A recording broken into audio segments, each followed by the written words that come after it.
সুপ্রিয় দর্শক সবাইকে স্বাগত জানাচ্ছি আমাদের শনিবারের নিয়মিত আয়োজন ল ইন ফোর্সে। আমি আপনাদের সাথে রয়েছি ব্যারিস্টার কেজিবি কনক। আশা করি আপনারা সবাই ভালো আছেন এবং সুস্থ আছেন। আমরা আজকে যে বিষয়গুলি নিয়ে আলোচনা করব, একজন ইমিগ্রেশন অ্যাডভাইজার হিসেবে আমি আসলে ইমিগ্রেশনের কিছু গুরুত্বপূর্ণ আপডেট নিয়ে কথা বলতে চাই। এখানে দুইটি আপডেট খুবই জরুরি এবং গুরুত্বপূর্ণ আপডেট আমি ইনিশিয়ালি একটু বলে নিই। একটি হচ্ছে গতকাল সুপ্রিম কোর্ট, এদেশের সুপ্রিম কোর্ট ইমিগ্রেশন আইনের উপরে শামীমা বেগম নামে একটা কেস আছে, যেটি খুবই আমাদের কমিউনিটির জন্য অত্যন্ত গুরুত্বপূর্ণ। পাশাপাশি সিটিজেনশিপ বা নাগরিকত্ব আইনের সাথে এটা লিঙ্কড। সো সুপ্রিম কোর্ট এই ম্যাটারে একটা খুবই গুরুত্বপূর্ণ রায় দিয়েছেন গতকালকে, এবং গত 24 তারিখে সুপ্রিম কোর্ট আরেকটি ম্যাটারে পারমিশন দিয়েছেন। সেটি হচ্ছে ইউ সিটিজেন যারা প্রি সেটেল স্ট্যাটাস, তাদের যে ইউনিভার্সাল ক্রেডিট বেনিফিটে যে অ্যাক্সেস রয়েছে সেটির উপরে একটি এখন পর্যন্ত গভর্নমেন্টের একটা নিষেধাজ্ঞা রয়েছে বা এক ধরনের বলতে পারেন রেস্ট্রিকশন রয়েছে। সেই রেস্ট্রিকশনের উপরে সুপ্রিম কোর্টের শুনানির জন্য তার পারমিশন দিয়েছে। আমি প্রথমে শামীমা বেগমের কেসটাতে একটু আলোকপাত করব আপনাদের জন্য। আপনাদের হয়তো মনে আছে 2014 সালে আমাদের বাংলাদেশি কমিউনিটিরই এক টিনেজার শামীমা বেগম তার আরেক বান্ধবীর সাথে আইসিস, ওই সময় ছিল আপনারা মনে আছে নিশ্চয়ই, আইসিসের যে সিরিয়াতে তাদের যে ঘাঁটি ছিল সেখানে তারা চলে যায় আইসিস যোদ্ধাদের সহধর্মিণী হিসাবে তাদেরকে সার্ভিস দেওয়ার জন্য। তখন সেই সময় শামীমা বেগমের বয়স ছিল মাত্র 15 বছর। তো পরবর্তীতে প্রায় 4 বছর পরে যখন কোনোভাবে আমাদের ব্রিটেনের কয়েকজন সাংবাদিক শামীমা বেগমের সাক্ষাৎকার নিতে পারে ওখানকার ক্যাম্পগুলোতে, তার মধ্যে বিবিসির একজন করেসপন্ডেন্টও ছিলেন। তো ওই সাক্ষাৎকারের পরে সেখানে সাক্ষাৎকারে সে শামীমা বেগম যে কথাটা বলতে চেয়েছিল ওই সময়ে সে আসলে প্রেগনেন্ট ছিল এবং সে চাচ্ছিল সে ইউকেতে ব্যাক করবে। কিন্তু পাশাপাশি তাকে যখন জিজ্ঞেস করা হয়েছিল যে তুমি কি ইউকের বা আইসিসকে এখনও সাপোর্ট করো বা এই ধরনের প্রশ্ন, আইসিস রিলেটেড কিছু প্রশ্ন করা হয়েছিল, এবং সে তখন বলেছিল যে হ্যাঁ, সে তখনও আসলে অনেক কিছুই সাপোর্ট করে আইসিসের অনেক ম্যাটারে। তো এই ইন্টারভিউর পরে তৎকালীন যে আমাদের হোম সেক্রেটারি ছিলেন সাজিদ জাবিদ 19শে ফেব্রুয়ারি 2019 তখন একটি ডিক্লারেশন দেন এবং ডিসিশন দেন ইনফ্যাক্ট যে শামীমা বেগমের সিটিজেনশিপ বা নাগরিকত্ব নিয়ে নেওয়া হচ্ছে এবং সে ফিরে আসতে পারবে না। যদিও তার সেই নাগরিকত্ব আসলে সে পেয়েছিল জন্মগত সূত্রে, কিন্তু এটার পেছনে উনি কারণ যেটি দেখিয়েছিলেন, দুটি কারণ ছিল। প্রথম যে কারণটি ছিল তার বিহেভিয়ার বা তার যে অ্যাক্টিভিটিস সেগুলি আছে conducive to the public good. So public good বলতে এখানে যেটা মিন করেছে যে ওভারঅল সোসাইটির জন্য এটা আসলে অত ভালো না। আর দ্বিতীয়ত যে যুক্তিটি ছিল তাদের কাছে যে সে আসলে বাংলাদেশি নাগরিকত্ব হোল্ড করে, যদিও সে তখনও ক্লেম করেনি সে এলিজিবল, কারণ তার বাবা মা বাংলাদেশি এবং তার বাবা একজন সেটেল পারসন ছিলেন এদেশে এবং উনি তখন দেশে চলে গিয়েছেন। তো তারা বলেছে যে তখন হোম অফিস যে এই যুক্তিটা দেখালো যে কারণ এই ইউএন কনভেনশনের আন্ডারে ইউকের একটা দায়িত্ব রয়েছে যে কোনোভাবে একজন মানুষকে এভাবে নাগরিকত্ব কেড়ে নিয়ে স্টেটলেস করে ফেলা যাবে না। তো সেই যুক্তিতে তখন তারা বলেছিল যে বাংলাদেশ আসলে তাকে চাইলে নাগরিকত্ব দিতে পারে, কারণ সে এলিজিবল, সে ক্লেম করতে পারে। তো এই বেসিসে এটা নিয়ে অনেক বিতর্ক হয়েছিল যদিও, এবং তার যে নাগরিকত্ব কেড়ে নেওয়া হলো সেই ব্যাপারে আসলে এখন পর্যন্ত অ্যাপিল কোনো হিয়ারিং হয়নি। ওইটাই তো মেইন কেস আসলে। কিন্তু যেটা নিয়ে কথা হচ্ছিল সুপ্রিম কোর্টের রায়টা আসলে তাকে যেটা নিয়ে হয়েছে সেটি হচ্ছে যে সে শামীমা বেগম কি এই দেশে ফিরে আসতে পারবে কিনা এবং ফিরে এসে সে অ্যাপিলটা হ্যান্ডেল করতে পারবে কিনা নিজে থেকে। তো সেই ম্যাটারে সুপ্রিম কোর্টের ডিসিশন হচ্ছে যে না, শামীমা বেগমকে এই দেশে আসতে দেওয়া যাবে না। যে কারণগুলি বলা হলো সেই সব কারণে তাকে আসতে দেওয়া হবে না। সো সেই ক্ষেত্রে তার একটাই মাত্র ওয়ে থাকবে, সে হয়তো সেখান থেকেই যদি কোনো লয়ারকে ইনস্ট্রাক্ট করে এবং সেই লয়ার তার হয়ে এখানে আপিল কেসটা যদি লড়েন। পাশাপাশি আরেকটা জিনিস এখানে অনেকে মন্তব্য করেছেন যে হয়তো বা তাকে আনলিমিটেড টাইমের জন্য ওয়েট করতে হতে পারে আরেকটা ব্যাপারে, সেটা হচ্ছে যদি এখন আমাদের যেমন অ্যাপিল প্রসিডিউরে রিমোট কিছু হিয়ারিংয়ের অপশন রয়েছে, সেই অপশনটা হয়তো কোনো এক সময় তার জন্য ওপেন হতেও পারে, নাও হতে পারে, এরকম আসলে কোনো গ্যারান্টি নেই এই মুহূর্তে।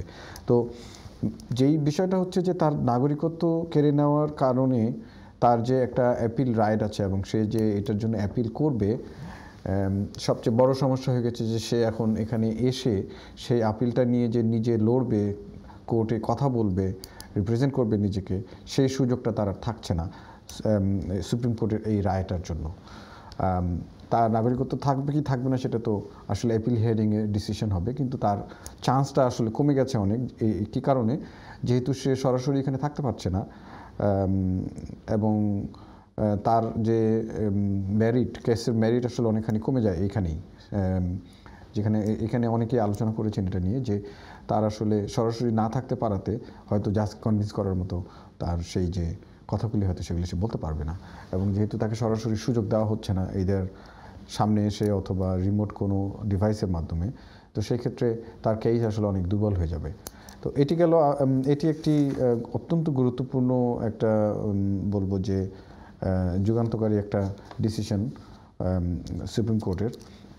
এটার কারণে আসলে সিটিজেনশিপ আইনেও অনেক ধরনের ইম্প্যাক্ট আসবে আমার যেটা বিশ্বাস। কারণ হচ্ছে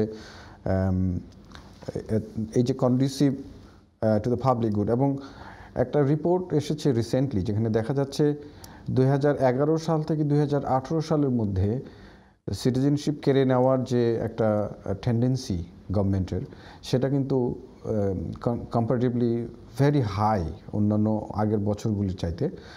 তো এখান থেকে বোঝা যাচ্ছে যে আসলে গভর্নমেন্ট এই ম্যাটারগুলিতে, বিশেষ করে ন্যাশনাল সিকিউরিটি এবং পাবলিক গুডের ক্ষেত্রে গভর্নমেন্ট আসলে ভেরি স্ট্রিক্ট এবং ভেরি সিরিয়াস। সো আমরা যা বাঙালি কমিউনিটি, বিশেষ করে বাঙালি কমিউনিটি থেকে শুরু করে যারা ব্রিটিশ সিটিজেন এদেশে রয়েছে, আমরা যারা অনেকে ব্রিটিশ সিটিজেনশিপ পেয়েছি এদেশে, তাদের সবার জন্যই এটা একটা মেসেজ, একটা অ্যালার্ম হতে পারে যে এমন কোনো কিছু আসলে করা উচিত না, বা সেইটার দিকে কোনো মন্তব্য করা, কোনো কাজ করা, অ্যাক্টিভিটিসের সাথে যুক্ত হওয়া, যেটা আমাদের প্রত্যেকটা ইমিগ্রেশনের প্রত্যেকটা অ্যাপ্লিকেশনের সাথেই রয়েছে। টেরোরিজমের সাথে লিঙ্ক যদি কোনোভাবে কেউ খুঁজে পাওয়া যায়, তো এটা বোঝা যাচ্ছে যে এটার সাথে এটা খুবই লিঙ্কড। পাশাপাশি আরেকটা আমাদের কমিউনিটির জন্য আরেকটা মেসেজ আমি মনে করি যেটা খুবই গুরুত্বপূর্ণ, সেটি হচ্ছে যে আমাদের বাচ্চা কাচ্চাদের লালন পালনের ক্ষেত্রে আমাদের আসলে আরও অনেক বেশি কি বলবো, অনেক বেশি ইম্পর্টেন্স দেওয়া উচিত। কারণ এখানে আমরা আরেকটা জিনিস জানি শামীমা বেগমের কেসে, যে তার ইমিডিয়েট যখন সে আসার জন্য আসতে চাইলো এবং আমাদের হোম সেক্রেটারি যখন তাকে বলল যে না, তার সিটিজেনশিপটাই ক্যান্সেল করা হলো, তখন তার ব্রাদার ইন ল তাকে বলেছিল যে ইয়েস, গভর্নমেন্ট ইজ রাইট। এবং at the same time Shamima বেগমের বাবা, যিনি বাংলাদেশে, উনিও একটা কথা বলেছিলেন যে সে যদি একবারও মনে করতো যে সে একটা ভুল করেছে, তাহলে আমি হয়তো তাকে অ্যাকসেপ্ট করতাম। কিন্তু সে যখন বলছে যে সে কোনো ভুল করেনি, সেক্ষেত্রে আসলে তার বাবারও আসলে তার প্রতি সেরকম কোনো সহানুভূতি এক্ষেত্রে দেখা যায়নি।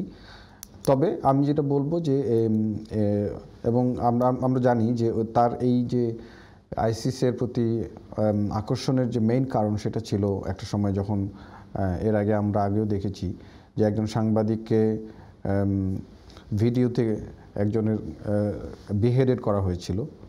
তো সেটা দেখে নাকি সে অনেকখানি উদ্দীপ্ত হয়েছিল। সো এখানে আমাদের গার্ডিয়ানদের যে জিনিসটা আমার কাছে মনে হয় যে খেয়াল রাখা উচিত, সেটি হচ্ছে যে বাচ্চা কাচ্চাদের এইসব ম্যাটারে অলওয়েজ একটু লুকআউটে থাকা উচিত, যে বাচ্চারা এমন কোনো কিছুর সাথে জড়িয়ে না পড়ে বা এমন কোনো কিছু দেখে নিজেরা উদ্বুদ্ধ হয় যাতে করে এই ধরনের অ্যাক্টিভিটিসের সাথে সে সামহাও আকৃষ্ট হয় বা সেদিকে যায়। সো এটা আমাদের কমিউনিটির জন্য, বিশেষ করে আমরা যারা বাবা মা রয়েছি, ফ্যামিলি লেভেলে এটা আসলে মেনটেন করা খুব জরুরি। আমি এখন যাব পরবর্তী যে আরেকটি আপডেট রয়েছে সেটি নিয়ে কথা বলতে। সুপ্রিয় দর্শক, এর মধ্যে একটু বলে রাখি, আমাদের এই প্রোগ্রামটি সরাসরি সম্প্রচারিত হচ্ছে স্কাই চ্যানেল 782-তে, পাশাপাশি এটি আইওন চ্যানেলের ওয়েবসাইটেও লাইভ আসছে এবং পরবর্তীতে এটা ফেসবুক এবং ইউটিউবে লাইভ আসবে। তো আপনারা কারো যদি কোনো প্রশ্ন থাকে ইমিগ্রেশন বিষয়ক, আপনারা যে স্ক্রিনের যে নাম্বারটি রয়েছে সেই নাম্বারে আমাকে ফোন করতে পারেন, আমার সাথে যুক্ত হতে পারেন, তাহলে আমরা কথা বলতে পারি আপনার কোনো প্রবলেম থাকলে। তো আমি দ্বিতীয় যে বিষয়টি নিয়ে কথা বলতে চাচ্ছিলাম সেটি হচ্ছে ইউ সিটিজেনদের যারা রিসেন্টলি এসেছেন, বিশেষ করে 2019-এর পরে থেকে তাদের ইউনিভার্সাল ক্রেডিট রিলেটেড কিছু সমস্যা হচ্ছিল। অনেকের অ্যাপ্লিকেশন রিফিউজ হয়ে গেছে, অনেকের হয়েছে আবার অনেকের রিফিউজ হয়ে গেছে, অনেকে ট্রাই করছেন এখনও, বাট ইউনিভার্সাল ক্রেডিট অনেকে দিচ্ছে না। সো এখানে বেনিফিট রিলেটেড একটা ইস্যু রয়ে গেছে। অনেকেই যারা প্রি সেটেল স্ট্যাটাস, মানে প্রথমত যারা সেটেল স্ট্যাটাস হয়ে গেছেন তাদের তো সমস্যা নেই, কিন্তু যারা প্রি সেটেল স্ট্যাটাসে রয়েছেন, যারা রিসেন্টলি এসেছেন, যাদের এখনও 5 বছর হয়নি, তাদের জন্য এই প্রবলেমটা বেশি দেখা যাচ্ছে। এখানে অনেকের রিফিউজালের কারণে এখানে একটা কেস হয়েছিল। তো সেই ক্ষেত্রে 2020 সালে কোর্ট অফ আপিল একটা রায় দিয়েছিলেন ইউ সিটিজেন যারা প্রি সেটেল স্ট্যাটাসে রয়েছেন তাদের পক্ষে রায়টা ছিল এরকম যে যেহেতু তারা এদেশের রেসিডেন্ট, তো তাদেরকে ইউনিভার্সাল ক্রেডিটের মধ্যে নিয়ে আসা উচিত বা ইউনিভার্সাল ক্রেডিটের পারমিশন তাদের দেওয়া উচিত ডাইরেক্টলি। কিন্তু এর বিরুদ্ধে আসলে গভর্নমেন্ট অ্যাপিল করে এবং অ্যাপিল করার কারণে এটি সুপ্রিম কোর্টে এটি ছিল স্টে অন দ্যাট ডিসিশন 26 ফেব্রুয়ারি পর্যন্ত ছিল এবং ফাইনালি সুপ্রিম কোর্ট এটার পারমিশন দিয়েছে গত 24 তারিখে ফেব্রুয়ারির। তবে এটা এখন ফার্দার হিয়ারিংয়ের জন্য আরও কিছুদিন ওয়েট করতে হবে। তো এইখানে সবচেয়ে বড় ইস্যুটা হয়তো আপনারা অনেকেই জানেন, সেটি হচ্ছে যে ইউনিভার্সাল ক্রেডিটের জন্য আসলে মেইনলি কী জিনিসটা দরকার এখানে ইউ সিটিজেন যারা প্রি সেটেল স্ট্যাটাস আছে তাদের জন্য যে মেইন জিনিসটা রয়েছে সেটি হচ্ছে তাদের হচ্ছে হ্যাবিচুয়াল রেসিডেন্ট, তারা যে এই দেশের habitual resident in the great Britain, এটা তাদেরকে প্রমাণ করতে হয় এবং সেই প্রমাণ করার জন্য তাদের যে ইএস সিটিজেন হিসেবে তাদের যে স্ট্যাটাস রয়েছে সেটি রয়েছে কিনা সেটি হলো মুখ্য বিষয়। তবে এখানে প্রবলেম যেটা হয়েছে যে প্রি সেটেল স্ট্যাটাসটা কি আসলে হ্যাবিচুয়াল রেসিডেন্টের আন্ডারে পড়ে কিনা। তো এই কেসটি যখন চলছিল তখন কোর্ট অফ আপিলের যিনি বিপক্ষে রায় দিয়েছিলেন উনি এখানে একটু ব্যাখ্যা করেছিলেন ব্যাপারটা এরকম যে ইউনিভার্সাল ক্রেডিটের আইনের মধ্যে হ্যাবিচুয়াল রেসিডেন্ট যাদেরকে বলা হচ্ছে তাদের জন্য আসলে প্রি সেটেল স্ট্যাটাসটাকে হ্যাবিচুয়াল রেসিডেন্ট বলছে না, যার কারণেই গভর্নমেন্টের দিক থেকে যুক্তিটা হচ্ছে যে তাদের যেহেতু তারা হ্যাবিচুয়াল রেসিডেন্ট না, তার কারণে তাদেরকে ইউনিভার্সাল ক্রেডিটটা অ্যালাউ করা হচ্ছে। দর্শক, আমরা এই ম্যাটারটি নিয়ে আরও ডিটেলড আরেকটু কথা বলবো, তবে এই মুহূর্তে আমাদের একটি কমার্শিয়াল ব্রেক নেওয়ার সময় হয়েছে। তো আমি আশা করছি আপনারা আমার সাথেই থাকবেন। ফিরে আসছি একটা ছোট্ট বিরতির পরে। ধন্যবাদ।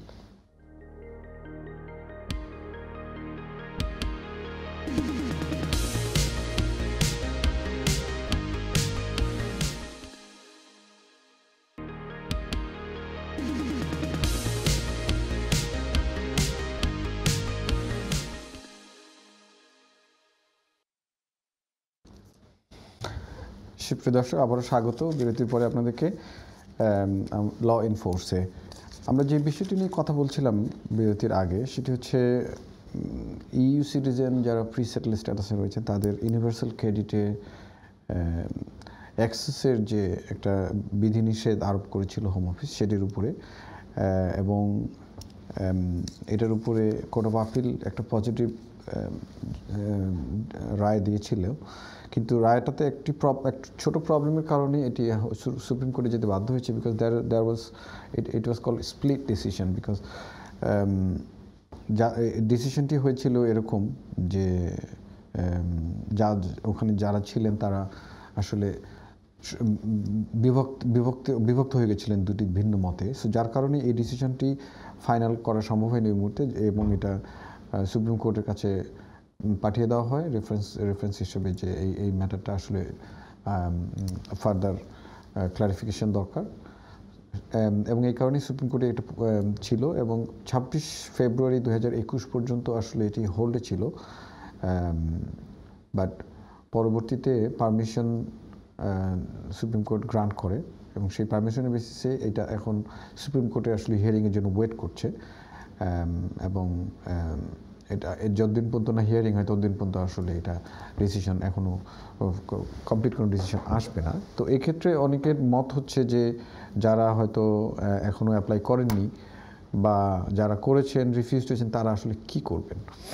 তো এই ক্ষেত্রে অনেকের মতামত হচ্ছে যে এই ক্ষেত্রে আপনারা আসলে অ্যাপ্লাই করে রাখুন, সেটা হয়তো পেন্ডিং অবস্থায় থাকবে, এবং যখনই সুপ্রিম কোর্ট হয়তো ডিসিশন মেক করবে তখনই আপনারও ফাইনাল ডিসিশন পেয়ে যাবে।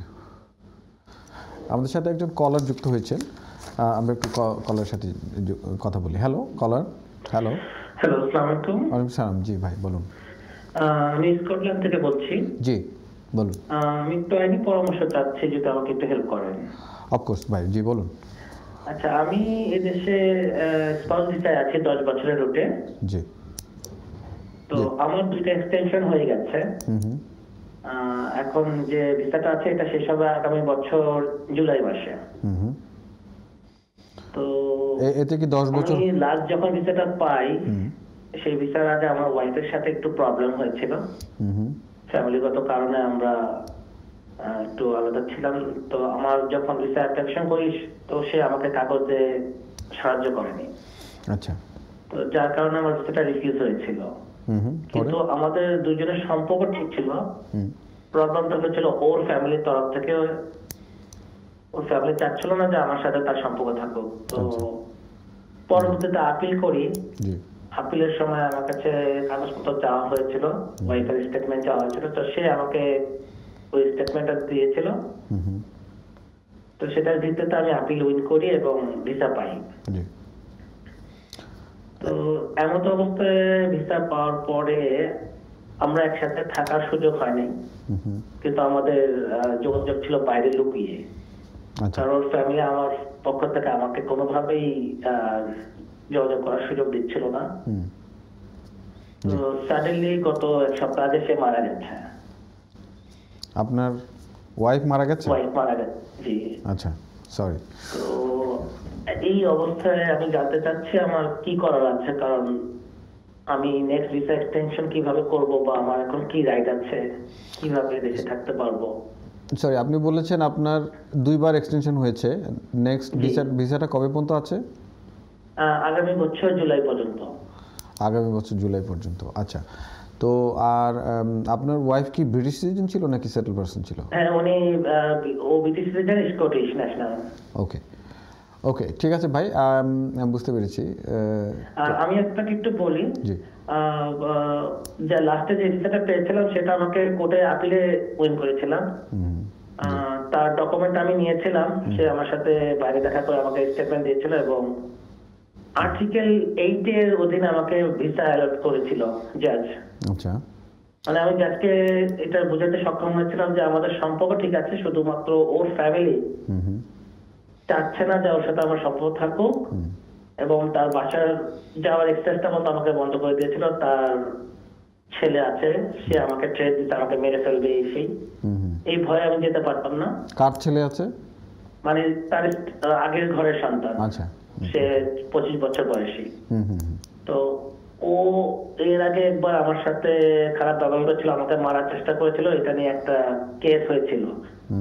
ওটা ডকুমেন্ট ছিল আমার কোর্টের, সেটা আমি সাবমিট করেছিলাম।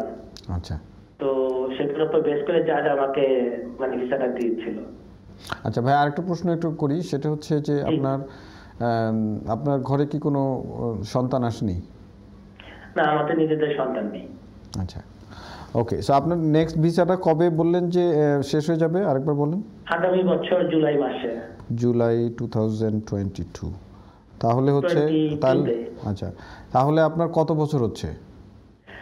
আমি ফার্স্ট ভিসা পেয়েছি 2013 সালের জুন মাসে। তো আমার 2023 সালে 10 বছর হয়। কিন্তু আমার এই ভিসা শেষ হয়ে যাবে 2022 জুলাইতে। ওকে, আমি বুঝতে পেরেছি। আপনি দেখতে থাকুন, আমি আপনার প্রশ্নের আনসার করব। ঠিক আছে ভাই? জি, অনেক ধন্যবাদ। এবং একটু বিস্তারিত বলবেন কি করতে পারি, কি করলে আমার জন্য ভালো হয়। জি, তবে একটা কথা একটু শুনে রাখবেন, সেটি হচ্ছে যে আপনি বলছেন আর্টিকেল 8 এর বেসিসে আপনাকে ডিসিশন দিয়েছিল কোর্ট। তো আসলে ওই ডিসিশনটা একটু দেখা দরকার, কারণ ওইটার সাথে লিঙ্কড হচ্ছে আপনার পরবর্তী স্টেপটা কি হবে। বুঝতে পেরেছেন? তো আপনার ওই অ্যাপিলেট কাগজটা না দেখে আসলে খুবই ফাইনাল কোনো অ্যাডভাইস আপনাকে দেওয়া খুবই মুশকিল। পাশাপাশি তারপর আপনার মানে আপনার জানার মতো লতে কি বলে সেটার উপর যদি একটা ধারণা দেন। জি জি, ওকে, আপনি দেখতে থাকুন, আমি আপনার প্রশ্নের আনসার দেবো। আমি বিরতির পরে এসে আপনার প্রশ্নের আনসার দেবো। ঠিক আছে ভাই? ধন্যবাদ কলার, আপনাকে অনেক ধন্যবাদ কল করার জন্য।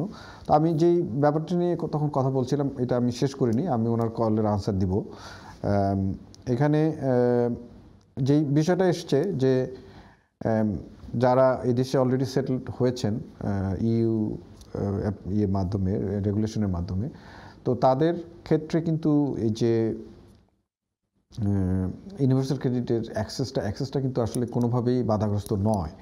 তাহলে যে প্রিসেটল স্ট্যাটাসে এই দেশে ঢুকেছে, এই দেশে ঢোকার পরে প্রিসেটল স্ট্যাটাস পেয়েছে যারা, যখন তারা ঢুকে তখন তো তারা ইউ সিটিজেন হিসেবেই ঢুকেছে, তাহলে তাদের ক্ষেত্রে কেন এই ইউনিভার্সাল ক্রেডিটের অ্যাক্সেসটা বাধাগ্রস্ত করা হচ্ছে? সো এটা কি এক ধরনের ডিসক্রিমিনেশন না, একই ধরনের একটা পলিসির ক্ষেত্রে, যারা সবাই ইউ সিটিজেন অথচ কাউকে দেওয়া হচ্ছে কাউকে দেওয়া হচ্ছে না? সো অবভিয়াসলি এটা একটা ডিসক্রিমিনেশন, এবং কোর্টও স্বীকার করেছে যে হ্যাঁ, yes, this is a discrimination.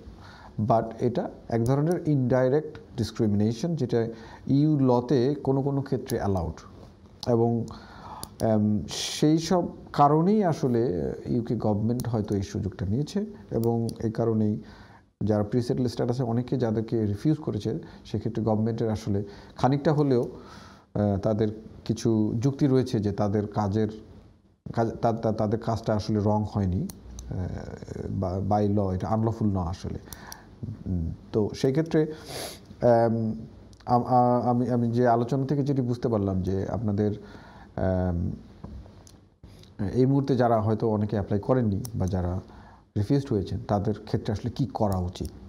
এক্ষেত্রে সবার অ্যাডভাইসটা হচ্ছে যে আপনারা আপনাদের লিগ্যাল অ্যাডভাইজার কাছ থেকে পরামর্শ নেবেন অবশ্যই। পাশাপাশি আপনারা অ্যাপ্লিকেশন করতে পারেন। যেই মতামত অনেকে দিয়েছে যারা এক্সপার্ট এই ম্যাটারে, তারা যেটা বলছেন যে আসলে এক্ষেত্রে আপনাদের অ্যাপ্লাই করে রাখা উচিত। যদি সুপ্রিম কোর্ট পজিটিভ রায় দেয়, তো ডেফিনেটলি আপনাদের ক্ষেত্রে সেই এটার ইম্প্যাক্ট পড়বে, এবং আপনারাও এখানে পজিটিভ একটা ডিসিশন পাবেন। আমি এই ম্যাটারটি এখানে শেষ করছি। তবে আপনারা একটা জিনিস হয়তো বুঝতে পেরেছেন যে একটা ডিফারেন্স আছে এখন প্রিসেটল স্ট্যাটাস এবং সেটল স্ট্যাটাসের মধ্যে। প্রিসেটল স্ট্যাটাসে যেটি হয়েছে, এটি আসলে অ্যাপেন্ডিক্স ইউর আন্ডারে এটাকে নিয়ে আসা হয়েছে, এবং এই ক্ষেত্রে যেটা বলা হয়েছে যে প্রিসেটল স্ট্যাটাস বলতে আসলে এটা আগের যে সেটেল, কেউ যখন ইউ সিটিজেন এদেশে একবার ঢুকে যেত এবং সে যতক্ষণ পর্যন্ত থাকছে, কোয়ালিফাইড পার্সন হিসেবে দেশে থাকছে, তার জন্য কোনো সমস্যা না, এবং এটা আসলে একটা settlement root.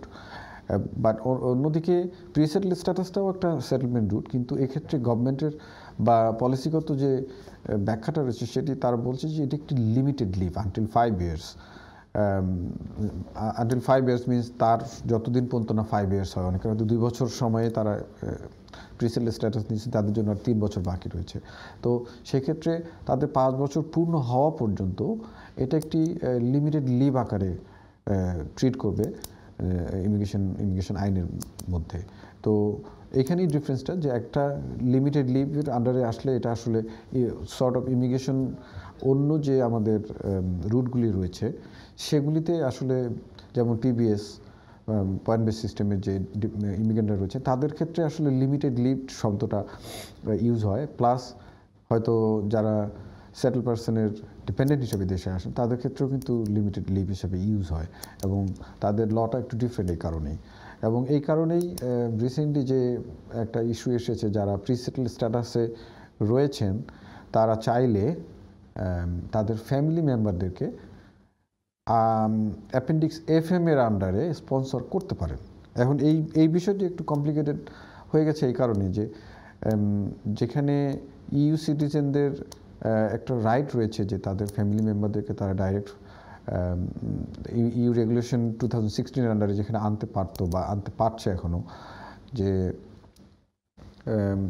EU settlement scheme family permit হিসাবে অথবা সরাসরি ফ্যামিলি পারমিট হিসাবে দিয়ে তাদের ফ্যামিলি মেম্বার, বিশেষ করে হাজব্যান্ড বা ওয়াইফ, বাচ্চারা, তারপরে তার parents, both side parents, dependent স্পাউসের প্যারেন্টস এবং তার EU সিটিজেনের নিজেরই প্যারেন্ট এবং গ্র্যান্ড প্যারেন্টদেরকে পর্যন্ত আনতে পারবে।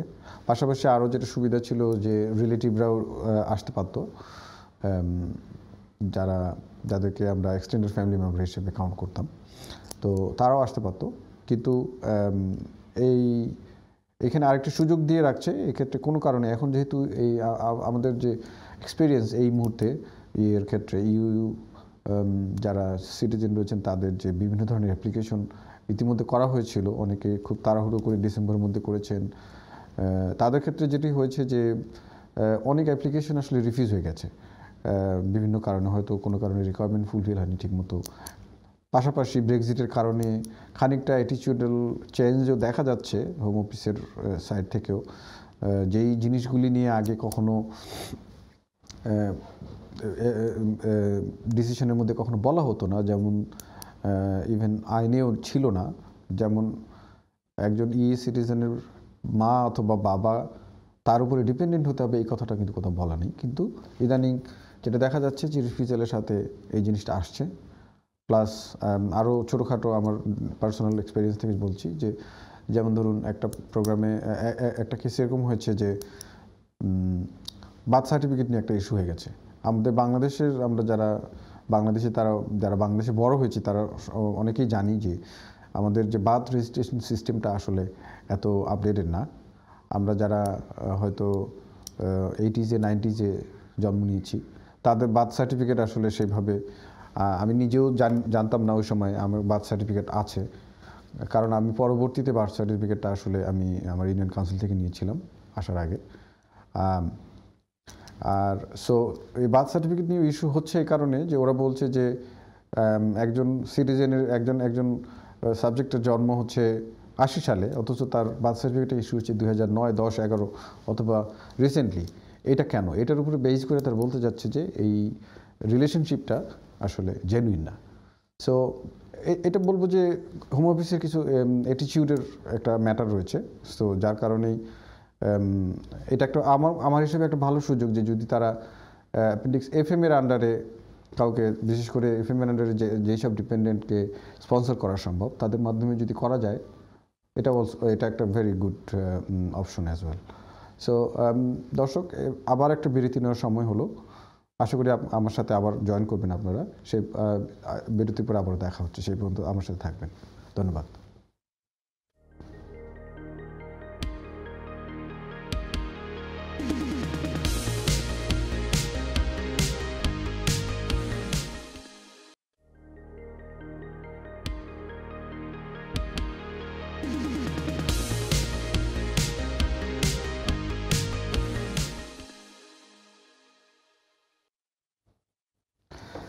সুপ্রিয় দর্শক, বিরতির পরে আবারও আপনাদেরকে স্বাগত ল এনফোর্স অনুষ্ঠানে। আমরা আলোচনা করছিলাম ইমিগ্রেশনের বিভিন্ন আপডেট নিয়ে। একজন কলার ছিলেন আমাদের সাথে কিছুক্ষণ আগে, উনি স্কটল্যান্ড থেকে ফোন দিয়েছিলেন। ওনার যেটি বলেছিলেন যে উনি একজন ব্রিটিশ সিটিজেনের স্পাউস হিসাবে এখানে ছিলেন, এবং ওনার ভিসা রয়েছে জুলাই 2022 পর্যন্ত। কিন্তু আনফর্চুনেটলি তার ওয়াইফ রিসেন্টলি মারা গিয়েছেন এবং উনি জানতে চেয়েছিলেন যে তার আসলে কী করণীয়। তবে আমি মাঝখানে একটা তাকে প্রশ্ন করেছিলাম যে উনি বলছিল যে ওনার রিসেন্ট যে এক্সটেনশনটা হয়েছিল সেখানে উনি বললো একবার যে আর্টিকেল 80 উপরে বেস করে তাকে ভিসা দিয়েছিল। সো সেখানেই একটু আমার ইস্যু রয়েছে, আমি সেই ইস্যুটাই একটু আলোচনা করব। আমি যদি স্ট্রেট ফরওয়ার্ড আনসার আপনাকে দেই ভাই, যদি স্পাউস হিসেবে আপনি থেকে থাকেন এই দেশে, তাহলে আপনার কিন্তু ইনডেফিনিটলি অ্যাপ্লাই করার জন্য আপনি এলিজিবল হতেন। আমি হতেনের জন্য বলছি, আমি আসলে জানি না এক্স্যাক্টলি যে আপনার ওই ভিসাটা আসলে এর উপরে কিনা, সরাসরি as a spouse of A British citizen last যে আপনি কথাটা বলেছিলেন, সেই ভিসাটা আপনার থাকতে হবে ফার্স্ট অফ অল, যে আপনি একজন ব্রিটিশ সিটিজেন স্পাউস হিসেবে আছেন এই দেশে। আর্টিকেল 8 কিন্তু একটু ডিফারেন্ট এরিয়া। সো আর্টিকেল 8-এর বেসিস যদি হয় তাহলে বলবো যে সেক্ষেত্রে আপনি মোস্ট লাইকলি আপনি এলিজিবল হবেন না। এখন এখানে যে ইস্যুগুলি ছিল তারপর আমি একটু বলি আপনাকে যে যদি আপনি 10 ইয়ার্স রুটের কথা বলেছেন, যদি সেই প্রথম 10 ইয়ার্সের রুটেরই কন্টিনিউশন হিসেবে যদি আপনি তার স্পাউস হিসেবে থাকেন, এখনও থেকে থাকেন, আপনার ভিসা যদি ভ্যালিড থাকে, আপনি এখনই এলিজিবল ইনডিফিনিট লিভ টু রিমেইনের জন্য অ্যাপ্লাই করার জন্য। কারণ আপনাকে ওয়েট করতে হবে না যে আপনার ভিসা শেষ হওয়া পর্যন্ত, যেহেতু আপনার ব্রিটিশ সিটিজেন স্পাউস অলরেডি মারা গিয়েছেন। তো আপনার জন্য আর কোনো বাধা নেই, যে আপনি চাইলে এখনই অ্যাপ্লাই করতে পারেন ইনডিফিনিট লিভের জন্য। এখানে একটা ফি আছে, ফিটা হচ্ছে 2389 টাকা, এটা নর্মালি যেটা হয় আর কি। আর আপনার একমাত্র এলিজিবিলিটি হচ্ছে যে আপনি ব্রিটিশ সিটিজেন, আপনার ভিসাটা এই মুহূর্তে যেটি রয়েছে সেটি হচ্ছে আপনার ব্রিটিশ সিটিজেন স্পাউস হিসেবে আপনাকে ভিসাটা দেওয়া হয়েছে, এটা মেক শিওর করতে হবে সবার আগে। আর সেকেন্ডলি হচ্ছে যে আপনাকে দেখাতে হবে আরও কিছু জিনিস। আপনি যেটা বলেছেন, ইন্ডিকেশন দিয়েছেন যে আপনারা একসাথে ছিলেন কি না, আমি এটা সেই ক্ষেত্রে যেটা হবে যে এখানে একটা ইস্যু হয়ে দাঁড়াতে পারে। আপনার বলা হয়েছে যে আপনি আপনার ওয়াইফ মারা যাওয়ার আগ পর্যন্ত তার সাথে একসাথে ছিলেন, আপনাদের বিয়েটা ঠিক ছিল, সেটা প্রমাণ করতে হবে।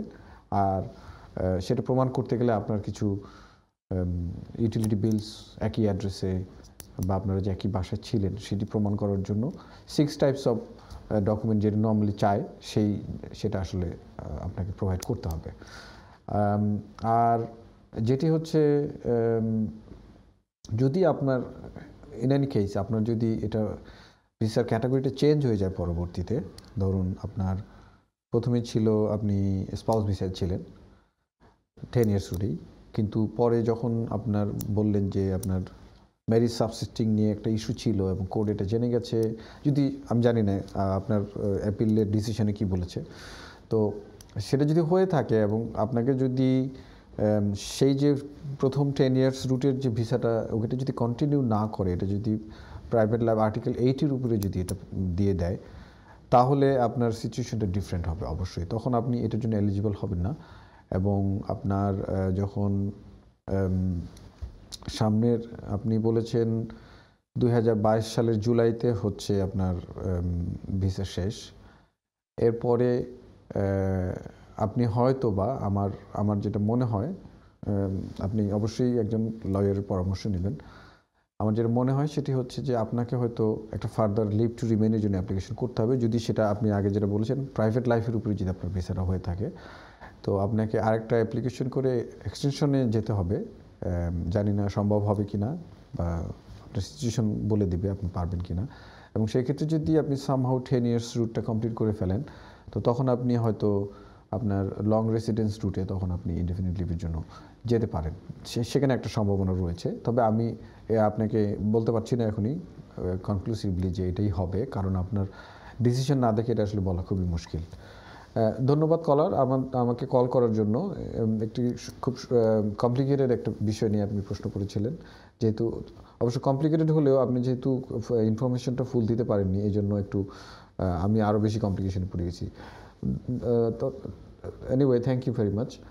আমি আরেকটা ছোট্ট বিষয় নিয়ে আজকে অনুষ্ঠান শেষ করার আগে আরেকটা ছোট্ট বিষয় নিয়ে একটু আপডেট দিতে চাই। সেটি হচ্ছে এখানে অ্যাসাইলাম সিকারদের জন্য আমি গত সপ্তাহে একটা কথা বলেছিলাম, অ্যাসাইলাম সিকারদের জন্য যে কাজের রাইটের বিষয়ে একটা কথা ছিল, সেটি আমি একটা হালকা ছোট্ট একটা ওভারভিউ দিতে চাই। সেটি হচ্ছে যে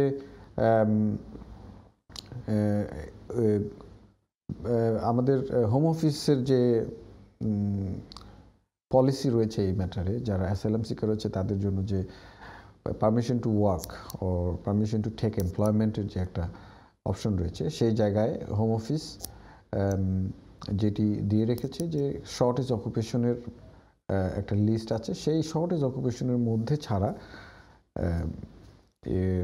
অ্যাসাইলাম সিকার যারা হয়তো 1 বছরের বেশি সময় ধরে তাদের কেসের জন্য বসে আছেন, তাদের ডিসিশন হয়নি বা তাদেরকে ইন্টারভিউতে ডাকেনি, সেই সব অ্যাসাইলাম সিকারদের জন্য তারা বলছে যে এই যে কাজের একটা রাইট দেওয়া যায়, বাট কিন্তু সেই কাজের যে অধিকার, সেই অধিকারটি আবার লিমিটেড করে দিচ্ছে যে তাদেরকে শর্টেজ অকুপেশনের একটা লিস্ট আছে, সেই লিস্টের মধ্যে যে জবগুলি পড়ে সেই জবগুলি শুধুমাত্র তারা নিতে পারবে, এর বাইরের কোনো জব তারা অ্যাকসেপ্ট করতে পারবে না। তো এটা একটি অনেক বড় রেস্ট্রিকশন আসলে, কারণ ওইখানে যে লিস্টটা রয়েছে সেই লিস্টটা এমনই লিস্ট যেখানে বেশিরভাগ শর্টেজ অকুপেশন লিস্টে সবগুলি হচ্ছে ভেরি হাই প্রোফাইল যে জব লায়াবিলিটিস রয়েছে সেগুলি। তার মধ্যে আপনি বলতে পারবেন, আমি যেটি বলতে পারি সেটি হচ্ছে engineering related, IT related, medical doctor, this sort of thing. আসলে একজন অ্যাসাইলাম সিকারের জন্য এই ধরনের জব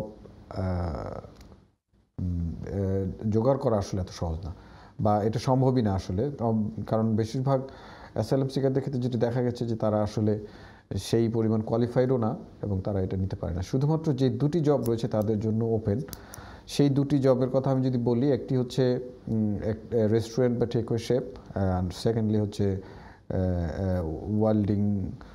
ওয়েল্ডিং মেশিন চালানোর মতো একজন দক্ষ লোক। সো আসলে ঘুরে ফিরে দেখা যায় যে অ্যাসাইলাম সিকারকে যদি আপনি কাজের রাইট দিচ্ছেন তাহলে তাদেরকে আসলে ওই দিকে যেতে হচ্ছে, এমনি কাস্টমার সার্ভিস রিলেটেড অন্য কোনো জবের মধ্যে যাওয়ার কোনো চান্স নাই। তো এখানে যেখানে কাজের রাইট রিলেটেড যে রিসেন্টলি যে কোর্ট অফ আপিলের যে রায়টা হয়েছে সেটি হচ্ছে যে এই যে রেস্ট্রিকশনটা দেওয়া হয়েছিল সেই রেস্ট্রিকশনটা আসলে আনলফুল ঘোষণা করেছে কোর্ট। কারণ বলছে যে হোম অফিসের পলিসিগত কারণে এখানে একটা জিনিস ছিল, সেটি হচ্ছে যে হোম অফিসের ডিসিশন মেকার যখন কাজের রাইটের উপরে যখন হোম অফিস ডিসিশন নেবে অ্যাসাইলাম সিকারদের ক্ষেত্রে, তখন তাদের একটা ডিসক্রিশনারি একটা পাওয়ার আছে যেখানে তারা এই যে কোন ধরনের জব নেবে সেইটা আসলে তারা চাইলে ওয়েভ করে দিতে পারত। কারণ যদি অ্যাসাইলাম সিকারকে কাজের রাইট দিয়ে যদি তারা কাজ করার মতো সুযোগই না পায়, যেসব জায়গাতে তারা কাজ করতে চায়, যেমন ধরুন কাস্টমার সার্ভিস রিলেটেড এবং অন্য অনেক জব রয়েছে যেগুলি হয়তো তারা শেফের হয়তো তার এক্সপিরিয়েন্স নাই, অথবা ওয়েল্ডিং মেশিন চালানোর মতো তার হয়তো এক্সপিরিয়েন্স নাই, সো সেই সব ক্ষেত্রে তো সেই সব জব তারা পাবে না। সো অন্য যে জবগুলি রয়েছে যেগুলি হয়তো তারা খুব সহজেই পেতে পারতো, সেই জবগুলির ক্ষেত্রে কেন সেই রেস্ট্রিকশনটা দেওয়া হচ্ছে, এবং এই রেস্ট্রিকশনটা দেওয়া না দেওয়া কিন্তু কমপ্লিটলি হোম অফিসের যে অফিসার এই ডিসিশনটা নেবে তার ডিসক্রিপশনের উপরে ছেড়ে দেওয়া হয়েছিল। তো এই ক্ষেত্রে ডিসক্রিপশনটা নেয়নি যেহেতু, এইটাই তারা বলছে যে এটা একটা আনলফুল ডিসিশন, তার ডিসক্রিপশনটা প্রপারলি ইউজ করেনি, এই কারণেই এটাকে আনলফুল বলছে। রিসেন্টলি আরেকটা ছোট্ট জিনিস হয়েছে, যেটি হচ্ছে যে একজন অ্যাসাইলাম সিকারের সে যখন ফ্রেশ ক্লেম বা ফার্দার সাবমিশন করেছিল, সে কন্টিনিউয়াসলি করে যাচ্ছিল, এর মধ্যে তাকে আসলে সেকশন 4 কিছু সাপোর্ট দেওয়া হয়েছিল, যেটি ন্যাস সাপোর্ট বলে, অ্যাসাইলাম সিকারদের সাপোর্ট। তো এই অ্যাপ্লিকেশনগুলি পেন্ডিং থাকা অবস্থায় অ্যাপ্লিকেশনের মেরিট যেহেতু খুব বেশি তারতম্য হয় না, কারণ ফ্রেশ ক্লেমগুলি অলওয়েজ নতুন এভিডেন্স হতে হয়। তো যখন হোম অফিস দেখেছে যে তার আসলে নতুন সেরকম কোনো কেস নেই এবং সে কন্টিনিউয়াসলি 7 থেকে 8 বার রিফিউজ হয়েছিল তার ফার্দার সাবমিশন অ্যাপ্লিকেশনগুলি, তো তখন যখন 7 নম্বর থেকে 8 নম্বর অ্যাপ্লিকেশনের মাঝামাঝি সময়টাতে তারা একটা সময়ে তাদের ভিতরে একটা কি বলবো প্রেজাম্পশন তৈরি হয়েছে বা অ্যাজাম্পশন তৈরি হয়েছে যে ওর কেস আসলে কোনো মেরিট নাই, সো সেই ক্ষেত্রে তার যে ন্যাস সাপোর্টটা দেওয়া হচ্ছে সেই ন্যাস সাপোর্টটা আসলে এটা আমাদের জন্য একটা অপচয়, সোজা কথা বলা যায় যে অপচয় হচ্ছে। এবং তাকে আসলে ওই সময়ই তার ন্যাস সাপোর্ট ক্যান্সেল করে তার অ্যাকোমোডেশন ক্যান্সেল করা হয়েছিল। তার যে উইকলি যে একটা অ্যামাউন্ট দেওয়া হয় অ্যাসাইলাম সিকারদেরকে যারা সাপোর্টের মধ্যে থাকে, তো তার সেই টাকাও বন্ধ করে দেওয়া হয়েছিল এবং তাকে সেই ইয়ে থেকে বের করে দেওয়া হয়েছিল, অ্যাকোমোডেশন থেকে বের করে দেওয়া হয়েছিল। সো আলটিমেটলি সে হোমলেস হয়ে গেছিলো। সেটা নিয়েই তখন জুডিশিয়াল রিভিউতে আসলে একটা কেস আসে।